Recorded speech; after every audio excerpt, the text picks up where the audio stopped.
혹시 주변에 유독 사람이 따르는 소위 인싸 친구 한 명쯤 있지 않으신가요?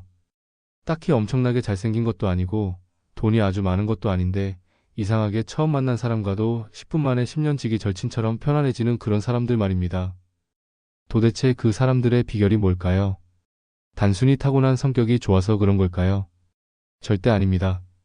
그들은 본능적이든 의도적이든 지금부터 제가 말씀드릴 이 강력한 심리 기술을 사용하고 있을 확률이 매우 높습니다.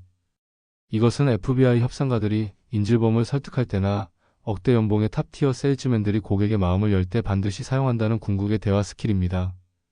마치 상대방의 뇌를 해킹하듯이 나에게 호감을 느끼게 만드는 결정적인 기술 바로 미러링 기법입니다. 오늘 이 영상 하나로 여러분의 인간관계를 완전히 바꿔놓을 미러링의 비밀을 완벽하게 정리해드리겠습니다. 딱 5분만 투자해서 평생 써먹는 인간관계 치트키를 지금 바로 가져가시길 바랍니다. 자, 이제 본격적으로 미러링 기법이 왜 그토록 강력한 힘을 발휘하는지 그 비밀을 파헤쳐 보겠습니다. 우리가 누군가를 따라하는 이 단순한 행동이 상대방의 마음을 움직이는 이유는 바로 우리 뇌 속에 설계된 특별한 장치 때문입니다. 심리학과 뇌과학에서는 이를 거울 뉴런이라고 부릅니다. 이 거울 뉴런은 내가 직접 어떤 행동을 하지 않더라도 상대방이 하는 행동을 보기만 해도 마치 내가 그 행동을 직접 하는 것처럼 뇌가 똑같이 반응하게 만드는 신경세포입니다. 즉 상대방이 나와 비슷한 동작을 취할 때 우리 뇌는 무의식적으로 이 사람은 나와 같은 부류구나 혹은 이 사람은 나에게 해를 끼치지 않는 안전한 사람이구나라는 강력한 신호를 보내게 됩니다. 이것이 바로 미러링의 핵심인 동질감의 원리입니다. 그렇다면 구체적으로 무엇을 어떻게 따라 해야 할까요? 가장 기초적이면서도 효과가 빠른 방법은 바로 신체 언어의 일치입니다. 대화 중인 상대방의 자세를 가만히 관찰해 보세요. 상대방이 의자 뒤로 몸을 기대어 편안한 자세를 취하고 있다면 여러분도 자연스럽게 뒤로 기대어 앉는 겁니다. 반대로 상대방이 테이블 쪽으로 몸을 숙이며 열정적으로 무언가를 설명하고 있다면 여러분도 살짝 몸을 앞으로 기울여 보세요. 이때 중요한 포인트는 기계처럼 똑같이 복사하는 것이 아니라 전체적인 신체의 각도나 에너지의 흐름을 맞춘다는 느낌을 주는 것입니다. 상대방이 다리를 꼬면 5초에서 10초 정도 뒤에 여러분도 자연스럽게 다리를 꼬는 식으로 시차를 두는 것이 훨씬 자연스럽습니다. 두 번째 단계는 바로 목소리의 주파수를 맞추는 일입니다. 의외로 많은 분이 놓치는 부분인데 목소리의 톤과 말하는 속도는 유대감을 형성하는 데 결정적인 역할을 합니다. 상대방이 아주 빠르고 에너지가 넘치는 목소리로 말을 하고 있는데 여러분이 너무 느릿느릿하거나 조용하게 대답하면 대화의 리듬이 깨지고 맙니다.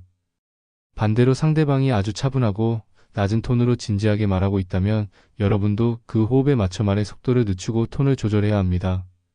이렇게 목소리의 템포가 맞아떨어질 때 상대방은 왠지 모르게 이 사람과는 말이 참 잘 통한다는 기분을 느끼게 됩니다. 마지막으로 가장 높은 수준의 기술은 감정의 동기화입니다. 이것은 상대방의 리액션을 단순히 따라하는 것을 넘어 그 사람이 느끼는 감정의 농도에 나의 상태를 맞추는 것입니다. 상대방이 정말 기쁜 소식을 전하며 환하게 웃을 때 여러분도 함께 진심으로 기뻐해 주는 것은 당연하겠죠. 하지만 더 중요한 것은 상대방이 고민을 털어놓거나 슬픈 감정을 비출 때입니다. 이때는 여러분의 표정에서도 즐거운 기색을 지우고 상대방과 비슷한 무게감의 진지함과 공감을 담아내야 합니다. 이렇게 신체와 목소리 그리고 감정이라는 세 가지 측면에서 미러링이 입체적으로 일어날 때 상대방은 여러분이라는 사람에게 완전히 매료될 수밖에 없습니다. 하지만 여기서 잠깐 정말 중요한 주의사항이 있습니다. 지금까지 제가 말씀드린 이 완벽해 보이는 기술도 자칫 잘못 사용하면 여러분의 인간관계를 완전히 망가뜨리는 독이 될 수 있습니다. 심리학에는 불쾌한 골짜기라는 말이 있는데 어설프게 따라하는 행동이 상대방에게는 오히려 나를 비웃거나 조롱하는 것처럼 느껴질 수 있기 때문입니다. 여러분이 상대방의 행동을 마치 거울을 보듯 즉각적으로 그리고 너무 똑같이 복사한다고 상상해 보세요. 상대방이 코를 만지자마자 나도 코를 만지고 상대방이 고개를 돌리자마자 나도 고개를 돌린다면 상대방은 금방 눈치를 챌 것입니다. 이 순간부터 여러분은 매력적인 대화 상대가 아니라 나를 감시하고 흉내내는 기분 나쁜 추적자로 변하게 됩니다. 진심이 느껴지지 않는 기계적인 미러링은 신뢰를 쌓기는커녕 상대방에게 심한 불쾌감과 모욕감을 안겨줄 수 있다는 사실을 반드시 기억해야 합니다. 그렇다면 어떻게 해야 들키지 않고 자연스럽게 이 기술을 녹여낼 수 있을까요? 여기서 가장 핵심이 되는 비결은 바로 시간차와 변주입니다. 고수들은 결코 상대의 행동을 즉시 따라하지 않습니다. 상대방이 어떤 특정 포즈를 취했다면 최소한 10초에서 15초 정도의 여유를 두어야 합니다. 대화의 흐름이 한 달랑 넘어가거나 자연스러운 정적이 흐를 때 슬그머니 비슷한 자세로 바꾸는 것이 기술입니다. 또한 모든 행동을 폭사할 필요도 없습니다. 상대방이 팔을 크게 벌렸다면 여러분은 가볍게 손바닥을 펴는 정도로 그 에너지의 크기만 맞춰주는 것이 훨씬 세련된 방식입니다.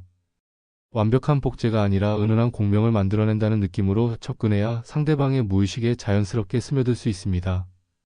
또 하나 절대 놓쳐서는 안 될 치명적인 실수가 있습니다. 바로 상대방의 부정적인 신호까지 미러링하는 것입니다. 미러링의 목적은 긍정적인 라포를 형성하는 것이지 상대방의 나쁜 기분까지 공유하는 것이 아닙니다. 만약 상대방이 화가 나서 책상을 치거나 지루함에 몸을 비틀거나 혹은 거부감의 표시로 팔짱을 꽉 끼고 있다면 절대 그 행동을 따라해서는 안 됩니다.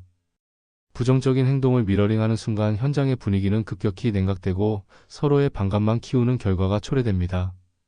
이럴 때는 오히려 여러분이 더 개방적이고 편안한 자세를 유지함으로써 상대방의 긴장을 완화해주는 역미러링 전략이 필요합니다. 결국 미러링 기법의 본질은 상대를 조종하는 트릭이 아니라 내가 지금 당신의 말에 이토록 깊이 몰입하고 있다는 진심 어린 경청의 자세에 있습니다. 단순히 손발의 모양을 맞추는 것에만 집착하다 보면 정작 중요한 대화의 본질을 놓치게 됩니다. 기술은 거들 뿐 그 밑바탕에는 상대방을 이해하고 공감하려는 따뜻한 마음이 깔려 있어야 합니다. 상대방의 호흡에 나의 호흡을 맞추는 것, 그것은 결국 나는 지금 당신과 연결되고 싶습니다. 라는 강력한 무언의 메시지라는 점을 잊지 마세요. 이 진심이 빠진 기술은 속이 빈 껍데기에 불과하며 진심이 담긴 기술이야말로 상대를 내 편으로 만드는 최고의 마법이 됩니다. 오늘 하루도 평안한 시간이 되셨으면 좋겠습니다. 다음 영상에는 더 좋은 내용으로 찾아뵙겠습니다. 구독, 좋아요는 저에게 큰 힘이 됩니다.